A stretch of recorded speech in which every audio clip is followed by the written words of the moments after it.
not just communities, but to the world that oftentimes only want 2-second sound bites. And where is Arva?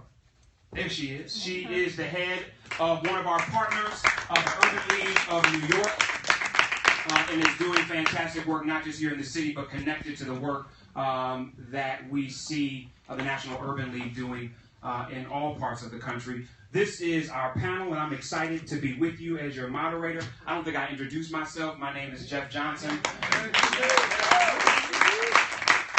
And I am here because Terry said come. But no, I'm excited about, I've been able to work with all of the partners here, and I think that when we start talking about the work we do, it's important to talk about the partners that are involved. And so whether it's work I've done with BET, whether it's the National Urban League, 100 Black Men, the National Association of Black Journalists, specifically those that are here in New York, each of those organizations in their own way is doing incredible work to try to empower us and educate us.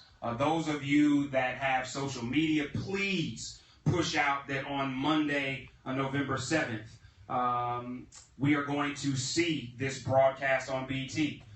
And it would be a shame for us not to tell everybody to watch it. So please use your social media. But more than that, try to get people and sit down and watch it with them. Watch it with families, watch it with your churches. Some of y'all got those big screens at the church. You can turn it on there and watch it together and have a discussion afterwards. Watch it with your fraternities and sororities. But do not watch with an eye of entertainment. Watch with an eye of commitment to take conversations into some of the action that we're getting ready to talk about. And so if we can dive right into the conversation, I'd like to come to you first. And you all have been doing real pragmatic focused work around getting people elected. We saw in the piece that you were looking to ensure somebody did not get elected. But the question for me is, what is the litmus? What's the litmus that says that this person, based on past history, based on the work that they've done, actually has the potential to be the kind of prosecutor that we need? So first of all, thank you. And I want to first start off by thanking Shoshana and thanking NBC and BET for this. Absolutely. When I first met with Shoshana, she came by the office, and we had a call, then we had a conversation, and then we had, by our second conversation, our second meeting, I was like, oh, you're now an expert on DAs. And it was absolutely incredible to work with someone who was digging into this, that took such care for the story and the nuance and all the ways that this, the ways in which DAs impact our lives, and really, really took it seriously. So thank you. What I will say is the litmus test is incredibly hard.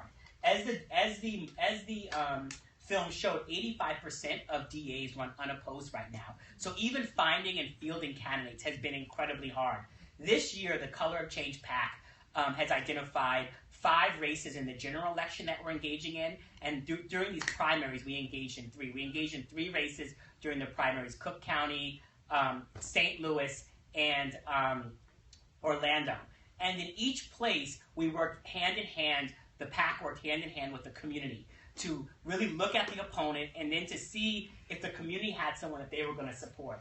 Folks interviewed candidates, went back and forth, and really determined that they were going to support. In each of those 3 situations, we mobilized Color of Change PAC members to do voter contact work, mobilizing thousands, tens of thousands, in Orlando, hundreds of thousands of voter contacts. In each of those situations, we were able to oust incumbents and put in place first-time DAs, all 3 black women, who ran on a reform platform with a wide range of what reform platform means. And part of the work of building a movement will be, like I said in the film, raising the floor on what's acceptable and pushing up the ceiling on what's possible. What we're getting right now from candidates and folks running our movement, running for DAs, is what our movement has been able to produce. 5 years from now, I hope our movement has been able to change the culture, the narrative, the policies, so that we get better folks running. We have more conversation. We have more people paying attention. But right now, the conversation really is not at the level that we need it to be. So, Sean, I wanted to start because